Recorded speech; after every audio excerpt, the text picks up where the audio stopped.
Friends, आपका स्वागत है हमारे YouTube channel Vishnu coaching centre पे। जैसा कि आप सभी को पता है कि हम इम्पोर्टेंट क्वेश्चन पे डिस्कशन कर रहे हैं। तो हमने फर्स्ट चैप्टर का कर लिया था कि साझेदारी फर्म क्या होता है, उसमें जो जो क्वेश्चन थे। तो आज हम अपने सेकेंड चैप्टर पे डिस्कशन करेंगे, जिस चैप्टर का नाम है साझेदारी फर्म का पुनर्गठन। तो पुनर्गठन दो तीन टाइप से हो सकते हैं। या तो साझेदार क्या करे, बिजनेस में आपके साझेदारी में प्रवेश करे तब हो सकता है।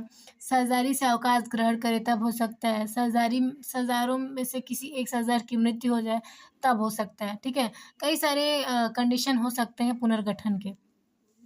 इसमें देखिए हम जो क्वेश्चन है, पहला क्वेश्चन इसमें दिया गया एमसीक्यू कि त्याग अनुपात से आशय है, मतलब त्याग अनुपात का फॉर्मूला क्या होता है। तो मैंने कई बार बताया कि जो त्याग अनुपात है वो पुराने साझेदारों द्वारा नए साझेदार के लिए त्याग किया जाता है, उसी को त्याग अनुपात कहते हैं। तो जब आप किसी को देंगे तो आपका हिस्सा कम होगा ना। और जितना देंगे, मान लीजिए आपने कुछ रेशियो दिया तो उसके बाद जो आपका रेशियो बनेगा वो कम बनेगा, जो पहले था वो ज़्यादा होगा। तो पुराने में से अगर आप नए को माइनस कर देते हैं तो आपका सेक्रीफाइसिंग रेशियो आ जाता है। तो त्याग अनुपात बराबर क्या होगा, पुराना अनुपात माइनस नया अनुपात। उसके बाद देखिए क्वेश्चन क्या पूछा है, साझेदारी में एक नया साझेदार प्रवेशित किया जा सकता है। प्रवेशित किया जा सकता है कब कब, मतलब एक नया साझेदार प्रवेश कर सकता है किसी एक साझेदार की सहमति से।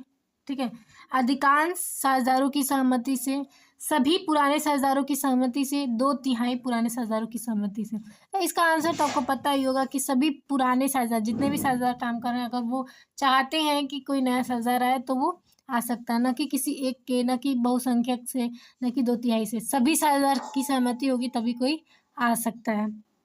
उसके बाद देखिए 2022 में पूछा गया, जब कोई नया साझेदार किसी विद्यमान फर्म में प्रवेश प्राप्त करता है तो उसे फर्म में कौन से अधिकार प्राप्त होते हैं। मतलब कोई पुराना या फिर नया साझेदार आ रहा है फर्म में, तो उसको कौन कौन से अधिकार प्राप्त हो सकते हैं। संपत्ति में हिस्सा, लाभों में हिस्सा, मतलब फर्स्ट और सेकेंड दोनों, इनमें से कोई नहीं। तो अगर मैं यहाँ पे बात करूँ तो अगर जो नया साझेदार आया तो उसको संपत्ति में भी हिस्सा मिल सकता है, क्योंकि उसने पैसा लगाया तो उसका भी हिस्सा बनता है संपत्ति में। फिर लाभों में हिस्सा, भाई पैसा लगाएंगे, इन्वेस्ट करेंगे तो लाभ में हिस्सा तो मिलना ही चाहिए। और लिखा है मतलब पहला और दूसरा दोनों, तो ये दोनों सही है, तीसरा ऑप्शन इसका सही हो जाएगा। उसके आगे देखिए, पुनर्मूल्यांकन खाता क्या है, मतलब रिवैल्यूएशन अकाउंट क्या होता है। व्यक्तिगत खाता होता है, वास्तविक खाता होता है, अवास्तविक खाता होता है, इनमें से कोई नहीं। तो जो आपका पुनर्मूल्यांकन खाता होता है वो आपका वास्तविक खाता होता है, यानी कि रिवैल्यूएशन अकाउंट कौन सा अकाउंट होता है, वास्तविक होता है, यानी कि रियल अकाउंट होता है। देखिए उसमें गलत आंसर दिया है। यहाँ पे आपको देखने के लिए मिल जाएगा कि जो पुनर्मूल्यांकन खाता होता है वो क्या होता है, एक अवास्तविक खाता होता है। ठीक है, इसका जो नेचर होता है ये अवास्तविक होता है।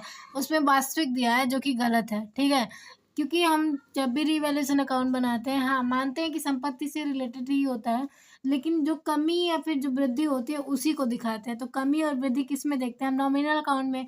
और नॉमिनल अकाउंट का नेचर ही होता है कि एक्सपेंसेस और प्रॉफिट देखा जाता है। ठीक है, तो इस क्वेश्चन पे मत जाइएगा, इसका आंसर होगा अवास्तविक खाता। ठीक है, क्या होगा, अवास्तविक खाता। मुझे थोड़ा डाउट हुआ है क्योंकि इसमें आंसर दिया वास्तविक खाता और मैंने मतलब देखा था तो अवास्तविक लिखा था। तो अवास्तविक खाता है क्योंकि कमी और वृद्धि को लिखा जाता है, और कमी और वृद्धि कहाँ किस अकाउंट में देखते हैं, नॉमिनल अकाउंट्स में देखते हैं। उसके बाद देखिए पूछा है, साझेदारी अधिनियम लागू हुआ। साझेदारी अधिनियम कब लागू हुआ था, तो 1932 में लागू हुआ था। ठीक है, कब लागू हुआ था, 1932 में लागू हुआ था। उसके बाद से पूछा है, दायित्व में कमी। अगर दायित्व में कमी आ रही है तो आपको क्या होगा, हानि होगी, प्राप्ति होगी, लाभ होगा, व्यय होगा। तो आपकी क्या होगी, लाभ होगा। यानी कि अगर आपको कम देना पड़ेगा पैसा, यानी कि आपके पास पैसा ज़्यादा होगा, तो एक टाइप से आपको क्या होगा, लाभ होगा। दूसरा क्वेश्चन देखिए, ख्याति के संबंध में लेखांकन मानक है। अकाउंटिंग स्टैंडर्ड के बारे में पूछा है। अगर ख्याति के बारे में पूछा है तो अकाउंटिंग स्टैंडर्ड 10 में बताया गया है कि ख्याति को ख्याति किसे कहते हैं, और मतलब ख्याति के संबंध में क्या रूल्स एंड रेगुलेशंस हैं। उसके बाद क्वेश्चन पूछा है, नए साझेदार के प्रवेश पर किसी संपत्ति के मूल्य में हुई वृद्धि को क्रेडिट किया जाता है। तो संपत्ति है, अब उसके मूल्य में वृद्धि हो रहा है तो किस में करेंगे? पुनर्मूल्यांकन खाता में, रीवैल्यूएशन अकाउंट में किया जाता है। कि कौन कौन से क्वेश्चन इंपॉर्टेंट है। सबसे पहला क्वेश्चन देखिए, ख्याति के मूल्यांकन की कौन कौन सी विधियां हैं और ख्याति के मूल्यांकन की वार्षिक विधि क्या है। तो अगर आप कौन कौन सी विधियां, यानी कि ख्याति की जितनी भी विधियां होती हैं उनको याद कर लीजिएगा। यहाँ पे देखिए एक चीज़ें नहीं दी गई हैं कि जो फार्मूला होता है, जो सूत्र होता है वो नहीं दिया गया है। तो आप डिफिनीशन के साथ साथ इनके फार्मूले भी याद कर लीजिएगा। हो सकता है एक क्वेश्चन पूछ दे और बोले कि एग्जाम्पल के साथ समझाइए, तो जब आपको फार्मूला याद होगा तब कोई भी एग्जाम्पल समझा सकते हैं। तो आपको ये तो याद करना ही करना है, इसके साथ साथ फार्मूला भी याद करना है। और यही 2 क्वेश्चन है इसमें, ठीक है। उसके बाद एक क्वेश्चन और है कि पुनर्मूल्यांकन खाता, देखिए यहाँ पे पुनर्मूल्यांकन खाता पर संक्षिप्त टिप्पणी लिखिए। पुनर्मूल्यांकन खाता से क्या आशय है, पुनर्मूल्यांकन खाता क्या है। कुछ भी पूछ सकता है, इन दोनों क्वेश्चन में से कुछ भी पूछ सकता है। बस आपको याद क्या करना है कि पुनर्मूल्यांकन खाता क्या होता है, ठीक है। अगर आपको यही चीज़ें पूछता है, ब्रीफ में पूछ लेगा, तो आपको डेफिनेशन भी लिखना पड़ेगा, कैरेक्टरिस्टिक्स भी लिखना पड़ेगा, और इसमें जो जो चीज़ें होती हैं वो सारी चीज़ें लिखने पड़ेंगे, ठीक है। कम से कम 7 से 8 पेज में होना चाहिए, ठीक है। ब्रीफ में अगर लिखना है तो 10-15 नंबर का है तो। उसके बाद देखिए, नए लाभ विभाजन अनुपात की गणना कब कब की जाती है। ये आपको बहुत इंपॉर्टेंट क्वेश्चन है, ये आपको याद होना चाहिए। और ये 2022 में पूछा भी गया है, हो सकता है 2025 में आपसे पूछ ले, तो इस क्वेश्चन को याद करके रखिएगा। हमने देखा था 2024 में भी ये क्वेश्चन पूछा गया था। फिर लिखा है, एक फॉर्म में प्रवेश किए गए नए शेयरधारक के किन्हीं 2 अधिकारों को लिखिए। हाँ, अधिकार भी आपको याद होना चाहिए कि जब कोई व्यक्ति अपने शेयरधारी फॉर्म में प्रवेश करता है तो उसकी क्या क्या राइट्स होते हैं, क्या क्या अधिकार होते हैं, वो सारी चीज़ें याद होनी चाहिए। और कम से कम आपको 5 से 6 अधिकार याद होना चाहिए। हो सकता है केवल 2 पूछे, हो सकता है यहाँ पे तो केवल 2 पूछा है, हो सकता है आपसे 5 कम से कम 5 पूछ ले। बस ये लिख दे कि नए शेयरधारकों के अधिकारों के बारे में लिखिए, तो केवल 2 लिखेंगे तो नंबर तो नहीं मिलेगा ना। थोड़ा कम से कम 3 से 4 लाइन में तो लिखना पड़ेगा आपको। उसके बाद देखिए क्या पूछा है, ऐसे 2 अवसर बताइए जब शेयरधारी फर्म का पुनर्गठन होता है।